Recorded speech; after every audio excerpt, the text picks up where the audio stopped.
Bonjour tout le monde. Bonjour tout le monde. Bonjour tout le monde. J'espère que vous allez bien. Je suis tellement contente de vous retrouver aujourd'hui dans cette nouvelle vidéo. Je sais que ça fait longtemps que vous et moi on s'est pas vus. J'espère au moins que je vous ai manqué autant que vous m'avez manqué. Donc, aujourd'hui, on va parler d'un sujet qui nous concerne un peu tous, de près ou de loin. Aujourd'hui, on va parler d'un sujet qui a inspiré les plus grands artistes de ce monde. Elamé en a fait l'objet de son dernier album. Les célibataires le recherchent. Les personnes en couple prétendent l'avoir trouvé. Oui, vous l'aurez compris les amis. Aujourd'hui, on va parler de Ndolo. Aujourd'hui, on va parler de Bolingo. Aujourd'hui, on va parler de love. Aujourd'hui, on va parler d'amour. Mais avant d'aller plus loin, on va ralentir la cadence pour vous donner le temps de liker, de partager, de vous abonner à ma chaîne et d'activer la petite cloche là. Hein. Donc comme on dit chez nous, l'homme n'est rien sans son bord. Du coup, le bord qui va nous accompagner tout au long de cette vidéo, c'est celui-ci. Donc le livre s'intitule Sis Don't Settle, How to Stay Smart in the Matters of the Heart.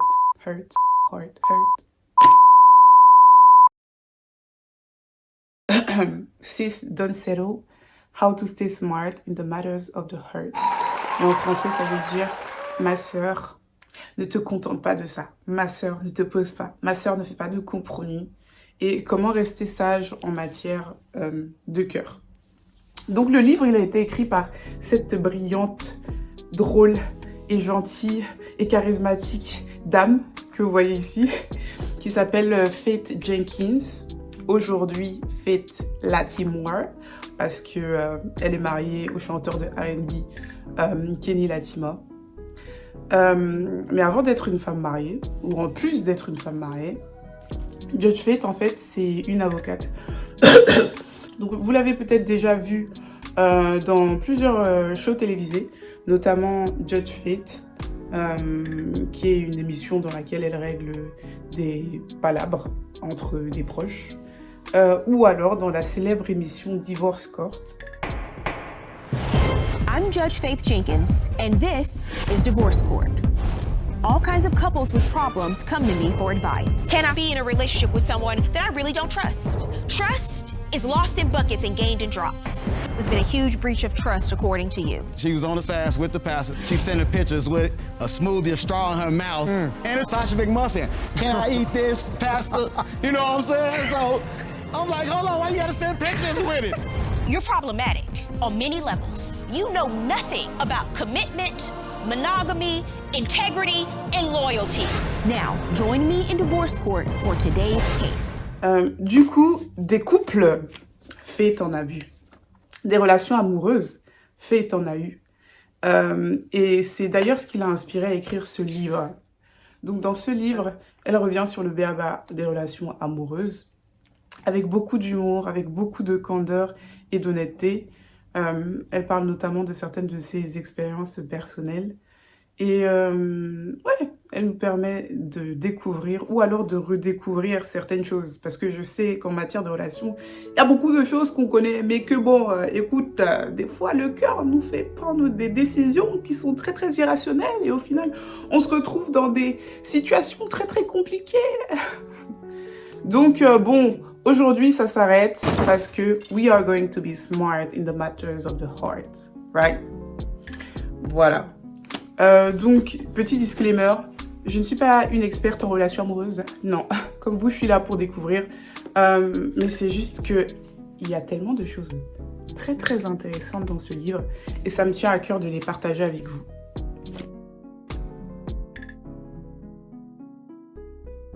Je voudrais revenir sur une séquence vidéo qui est tirée de l'un de mes films préférés, à savoir Think Like a Man. Et dans cette scène, en fait, on voit Candice, qui est une femme qui est dans sa trentaine, qui n'est pas mariée, et qui arrive à une family reunion, une réunion de famille. Et à la réunion de famille, il y a les tatas qui commencent un peu à la questionner sur sa vie sentimentale et qui lui disent « How come ?» Comment ça se fait, maman? Comment ça se fait? La montre, voilà, montre que tu as 30 ans, là. Il serait peut-être temps voilà, de trouver quelqu'un et de te marier. Je vous laisse avec la séquence vidéo. Candace, your mother tells me that you're still single. Don't worry about it because I think I have a solution. I have somebody I think would be perfect for you at my office. Her name is Amy. But she's not in that chapter, Sugar. Well, she might want to read the book, honey. Justement, je voudrais commencer par cette scène-là parce que la société dans laquelle on vit définit tellement de timelines. À 18 ans, il faut que tu aies ton bac. À 23 ans, il faut que tu aies ton diplôme d'ingénieur. À 24 ans, il faut que tu achètes ta maison parce qu'à 25 ans, écoute, il faut que tu te maries. Tout ça parce qu'à 26 ans, il faut que tu aies déjà ton premier enfant. Bah, écoutez, c'est un peu chiant parce que tout le monde ne peut pas rentrer dans ces cases-là. On est des personnes différentes, avec des parcours différents, et c'est ok en fait. Je sais qu'il y a des personnes qui ont tendance à ressentir une certaine pression. C'est une pression qui peut être externe. Par exemple, les parents, les membres de la famille, les proches qui commencent à leur dire du coup, est-ce que tu as quelqu'un dans ta vie? Tu as fini tes études, non? Donc maintenant, voilà quoi. Faudrait que tu te concentres un peu sur ta vie sentimentale parce que on ne veut pas mourir avant d'avoir vu nos petits-enfants. Et ça peut être parfois très très pesant. La pression, elle peut aussi venir de soi-même, tu vois. Quand tu regardes à gauche, pardon. Tu regardes à droite, tu regardes un peu partout. Et tu vois que tout le monde est en train de se marier. Et que toi, tu es toujours là. Mince, célibataire. Et même pas célibataire en mode tu es sur le terrain de jeu. Hein. Célibataire en mode tu es sur le banc de touche. Mais c'est-à-dire qu'il n'y a même pas de prospère en fait. Donc ça peut faire en sorte que on commence à ressentir une certaine pression. Certaines personnes considèrent même le célibat comme étant un calvaire. Tu es célibataire, tu es tout seul, mais oui, mais j'ai personne le soir pour pouvoir me réchauffer. Et moi, je suis venue vous dire aujourd'hui que c'est pas grave en fait. Il faut essayer de changer son mindset. T'es célibataire, mais est-ce que tu sais que tu peux prendre ton sac aujourd'hui et prendre un billet d'avion pour aller en Thaïlande? C'est le moment de se concentrer sur soi-même. C'est le moment de faire ce que tu as envie de faire. Quelle est la chose la plus folle que tu as envie de faire? C'est le moment pour toi de vivre ta vie, d'apprendre à mieux te connaître, travailler sur tes faiblesses et à améliorer tes forces. Toutes les personnes qui viennent nous parler en disant qu'on n'est pas encore mariés là, elles sont heureuses dans leur mariage. Je ne pense pas. Donc, il faut essayer de ne pas internaliser toutes ces choses, tout le bruit en fait qui vient de l'extérieur et pouvoir se concentrer sur soi dans le but de ne pas faire un choix contraint, mais de faire un choix conscient. Répète après moi. Aujourd'hui, je profite de mon célibat. Aujourd'hui, c'est le moment de me redécouvrir. Aujourd'hui, c'est le moment de faire ce que j'ai envie de faire. Aujourd'hui, c'est le moment d'apprendre à mieux me connaître. Aujourd'hui, c'est le moment d'explorer. Aujourd'hui, je suis contente d'être célibataire. Et si rencontrer le grand amour revenait à se rencontrer soi-même? J'ai l'impression d'être un philosophe, mon frère. Yeah. Mais non, en fait, c'est juste pour dire que c'est important de savoir qui on est avant de vouloir se mettre avec quelqu'un. Donc, qui es-tu? C'est assez intéressant parce que dans son livre, Faith Jenkins définit la méthode des 4 faits. La méthode des 4 faits repose sur 4 faits, à savoir qui tu es, c'est le premier point. Donc, qui es-tu? Qu'est-ce que tu aimes? Qu'est-ce que tu n'aimes pas? Qu'est-ce qui te fait rire? Qu'est-ce qui te fait pleurer? Qu'est-ce que tu fais pendant ton temps libre? Quelles sont tes forces? Quelles sont tes faiblesses? S'il fallait que tu prennes ton sac pour aller dans un pays inconnu, ce serait lequel et pourquoi? En fait, c'est la réponse à toutes ces questions qui te permettent de savoir qui tu es. Le fait de savoir qui on est te permet aussi de définir le deuxième fait. Je sais plus ce que j'avais fait ça. Donc le deuxième fait, à savoir de quoi ai-je besoin? Je suis caribéenne et très attachée à ma culture, ce qui signifie que j'ai besoin d'être avec quelqu'un qui respecte ma culture, qui respecte mes origines. J'ai besoin d'être avec quelqu'un qui sait rêver parce que je suis quelqu'un de très très ambitieux et que j'ai des projets pour mon avenir. Et c'est le moment de définir ce dont tu as besoin. Le troisième point, c'est comment est-ce que tu imagines ta vie dans 5-10 ans. Par exemple, je sais pas moi, dans 5 ans, je m'imagine mariée avec des enfants. Dans 5 ans, je m'imagine avoir ouvert mon business. Je sais pas, avoir ouvert des restaurants un peu partout dans le monde. Du coup, je serai en train de voyager de façon assez régulière. Comment est-ce que tu imagines ta vie dans 5-10 ans, en fait? Ta vie, elle ressemble à quoi dans ta tête? Et le dernier point, c'est ce que j'apporte de façon générale. Qu'est-ce que tu apportes? Je sais pas moi. J'ai un bon travail, donc j'apporte une certaine sécurité financière dans les relations dans lesquelles je suis. Je suis quelqu'un de très très patient, je suis quelqu'un de très très empathique, donc j'apporte de la sérénité et de la confiance. Je suis quelqu'un de drôle, donc j'apporte une touche d'humour à la relation. En fait, c'est important de définir ce que tu apportes à la relation. Parce que les relations, c'est pas juste prendre, mais c'est aussi donner. Et même, quand le gars là commence à se retourner et qui dit que de toute façon, c'est moi qui paye tout dans cette maison, rappelle-lui que tu as un chèque avec 6 zéros derrière et que toi aussi, tu payes le loyer. Non, je rigole. Mais voilà, c'est important de définir ces 4 faits-là avant d'entrer dans une relation. Après avoir défini ces 4 faits-là, il est important de définir ce qu'on appelle les non négociables, qui sont très très différents des compromis. Donc tes non négociables, ce sont les points sur lesquels tu ne feras pas de compromis. Qu'il pleuve, qu'il neige ou qu'il fasse soleil, tes non négociables restent intacts. Et toute personne qui ne s'aligne pas avec tes non négociables, écoute, on dit au revoir. Même si c'est Michael B. Jordan qui arrive, les abdos de ça. Et qui dit qu'il veut t'épouser? Mon frère, si tu regardes tes non négociables et que bon, il y a quelque chose qui lui manque, on dit au revoir. Et les compromis, c'est plus des choses sur lesquelles, voilà, on peut fermer un peu les yeux. Donc c'est très très important parce que je me rends compte qu'il y a beaucoup de personnes, qui ne définissent pas leurs non négociables. Donc en fait, tu pars dans une relation sans savoir quels sont les points sur lesquels sans savoir quels sont les points intangibles sur lesquels, mon frère, y a rien à faire en fait. Et parfois, ça peut être la cause de beaucoup de ruptures amoureuses. C'est juste parce que voilà, on n'avait pas défini ces non négociables et ensuite on se retrouve avec quelqu'un qui en réalité ne correspond pas à ce qu'on cherche et on apprend trop tard que c'est le cas et il faut se séparer et on a le cœur brisé. Donc, je peux prendre des exemples très très parlants. Il y a par exemple Didi et Cassie qui sont restés ensemble pendant 11 ans.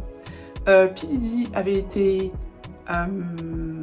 en couple avec d'autres femmes avant de rencontrer Cassie. Il a eu des enfants avant de rencontrer Cassie.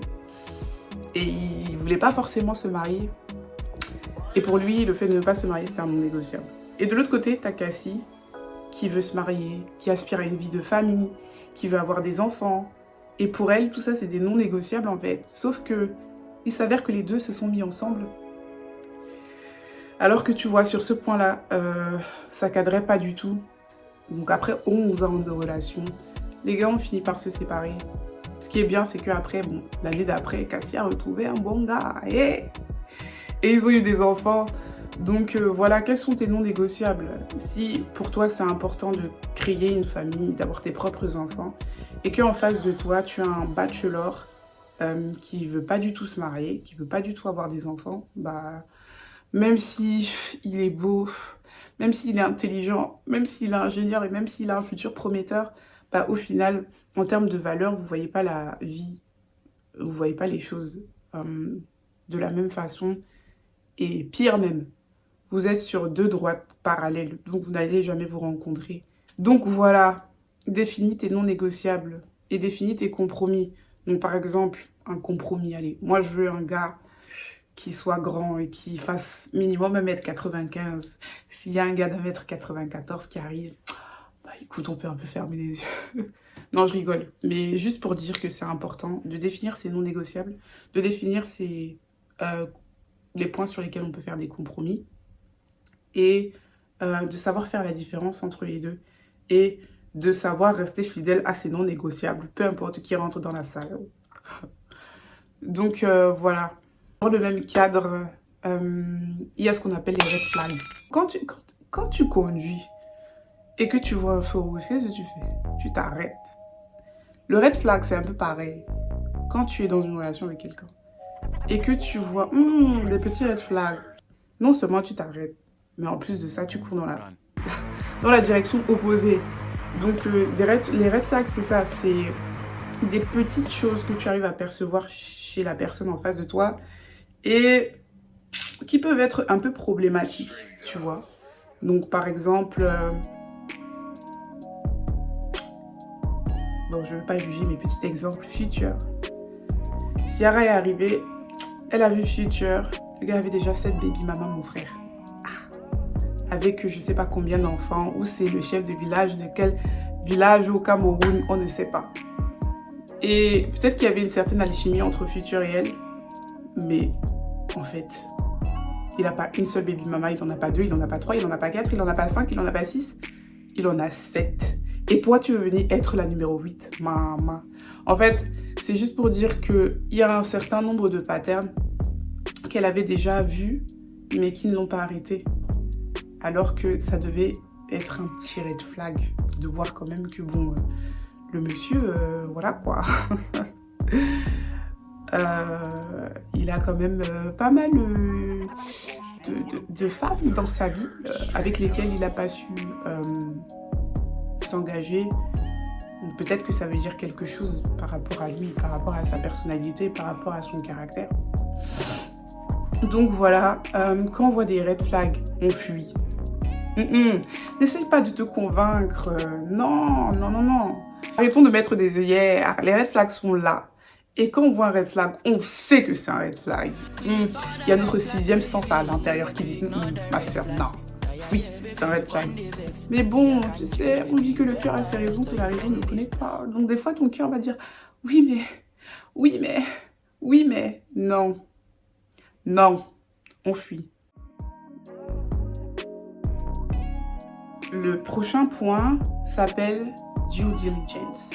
La due diligence, en fait, généralement, c'est un ensemble de recherches, on va dire ça comme ça, que des personnes, notamment des personnes qui veulent investir dans un business, par exemple, font sur le business au préalable afin de savoir quels sont les actifs et les passifs attachés à ce business-là pour savoir s'il faut investir ou pas. En fait, en matière de cœur, c'est un peu la même chose. Tu vois, c'est un peu comme quand tu postules dans une entreprise et qu'ils veulent te prendre. Il y a toujours une enquête de sécurité là. Ils font les recherches pour savoir quel genre de personne tu es et pour savoir si tu es une personne suffisamment intègre pour pouvoir intégrer leur compagnie. En matière d'amour, c'est pareil. Tu viens de rencontrer, allez, Kevin. Kevin semble être un gars tellement parfait. Il est gentil, il est beau, il est intelligent. Vous avez des conversations matures sur la vie. Il arrive à s'ouvrir émotionnellement, enfin. Ma sœur, fais ta due diligence. Enfin, ça veut dire essaye d'en savoir un peu plus sur le gars avant de t'engager. Ça veut pas dire que bon, tu vas le suivre partout, il va là derrière, dans ta voiture, en mode agent 007. Ça veut pas dire que tu vas aller fouiller ses poubelles pour savoir ce qu'il a mangé la veille. Ça veut pas dire que tu vas le stalker à tout moment, mais non. Ça veut juste dire, voilà, qu'à travers vos conversations et vos échanges, tu essayes de poser des questions qui vont te permettre d'en savoir un peu plus sur lui, sur ce qu'il aime, sur sa vision de la vie. Et trouver en fait toutes ces clés à travers vos conversations qui te permettront de faire un choix par rapport à l'avenir de votre relation. Plus tu as d'informations sur la personne, plus tu es en mesure de prendre une décision. Donc, fais ta due diligence. Et un point important aussi à souligner, c'est que patience is key. La patience, c'est la clé. Quand tu rencontres un gars, des fois au début c'est mielleux. Ouf, il a l'air d'être le gars parfait, que des qualités, aucun défaut. Alors qu'on est conscient du fait que, voilà quoi, on est humain donc on a tous des défauts. Alors comment savoir si c'est quelqu'un de bien? Comment savoir si c'est quelqu'un à qui tu peux donner ta confiance? Bah, juste en attendant, en étant patiente. Comme on dit, les acteurs finissent toujours par oublier leur script. Du coup, attends, observe. Regarde ses actions et non pas ses mots. Ce qui est sûr, c'est qu'il finira par révéler son caractère. On attend et on évalue. Si avec le temps, on se rend compte que effectivement, c'est quelqu'un d'intègre, c'est quelqu'un de confiance, c'est quelqu'un d'attentionné, c'est quelqu'un qui a un bon cœur, green light, on peut y aller. Mais si avec le temps, il se révèle être une personne qui ne correspond pas à ce que l'on recherche, bye.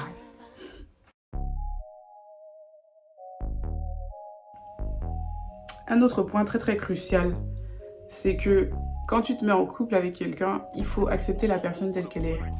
On n'est pas là pour changer les gens, mon frère. Si tu as dit oui à Georges, je sais pas moi, qui est plombier, n'essaye pas de changer Georges. Oh, n'essaye pas de changer Georges. Non, enfin, tu as dit oui et tu t'es engagé à l'accepter tel qu'il est. Du coup, voilà. Le problème, c'est que beaucoup d'entre nous disent oui au potentiel en se disant que derrière, il y a des chances que Georges lance une entreprise de plomberie dont il sera le patron, alors qu'en réalité, non. Tu prends Georges tel qu'il est à l'instant T. Peut-être que derrière, Georges va changer. Peut-être que derrière, Georges ne va pas changer, mais bon. Quand tu commences la relation, tu dis oui à Georges tel qu'il est. Et l'objectif, c'est pas de le changer pour qu'il puisse devenir la personne que tu veux qu'il soit. Et c'est de l'accepter avec ses qualités et ses défauts. Et un autre point aussi, c'est que des fois, avant de se mettre en relation avec quelqu'un, on a tendance à vouloir, tu vois, vibrer à la même fréquence que la personne. Donc par exemple, je sais pas moi, je viens de rencontrer Michael. Michael est chrétien. Ça fait je sais pas combien de temps que je suis pas allée à l'église. Mais écoute, si Michael est chrétien, ça veut dire que il recherche probablement une fille chrétienne. Je suis pas chrétienne, mais je peux être chrétienne pour Michael. Non, non, c'est un red flag. Ça veut juste dire que tu n'es pas suffisamment confiante. Tu n'as pas suffisamment confiance en la personne que tu es pour pouvoir te révéler à l'autre personne telle que tu es. Oui, bah écoute, tu n'es pas chrétien, mais c'est la personne que tu es. Et je suis sûre que tu as d'autres qualités fantastiques. Alors si ce n'est pas suffisant pour Georges, et si tu as peur que le fait de te montrer à Georges tel que tu es va le faire fuir, ça veut peut-être dire que Georges n'est pas la personne qui est faite pour toi. Donc voilà, on s'accepte tel qu'on est, on se montre tel qu'on est, on arrête de porter des masques sociaux et on attirera à nous des personnes qui nous aimeront tels que nous sommes.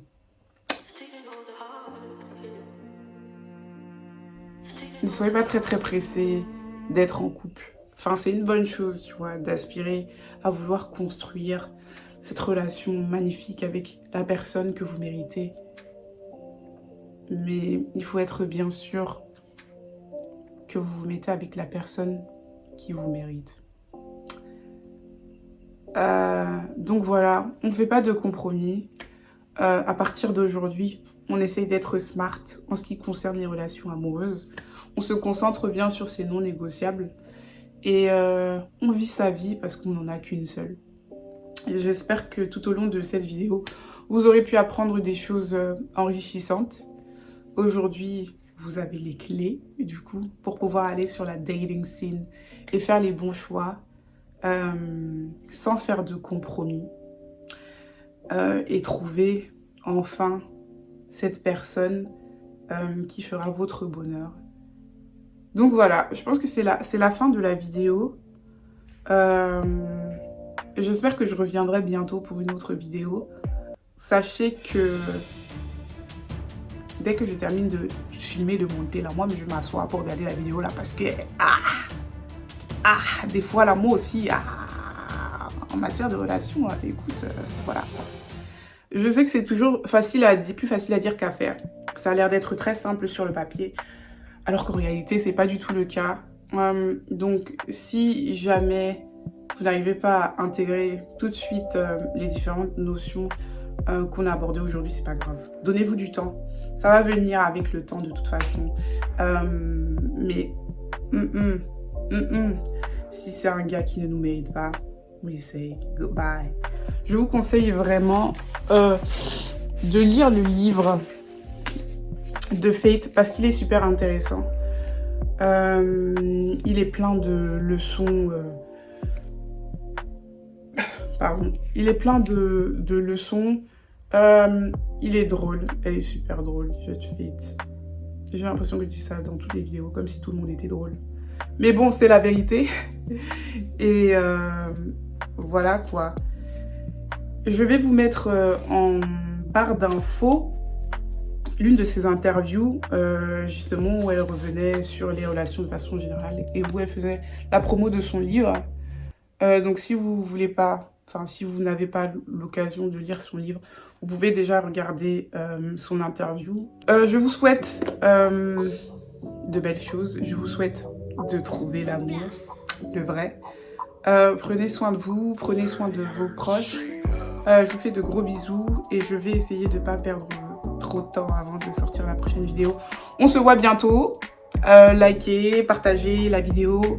Je vous fais de gros bisous. Ciao. But do you like being a wife? Do you like being a wife as opposed to a girlfriend? I like definitely. And I'm just asking you this because, you know, I never married. I chose not to marry. But I always love it sometimes when guys will say, you know, that's my wife, or my wife called, or I got to get this for my wife. You know, just when you hear the word wife and you know that he's talking about you, do you like that? Do you go, Yeah. It feels great, but I can say that it's different for everyone. And what's the most important thing is to make sure you have your own life before you're someone else's wife. And and I mean that. Yes.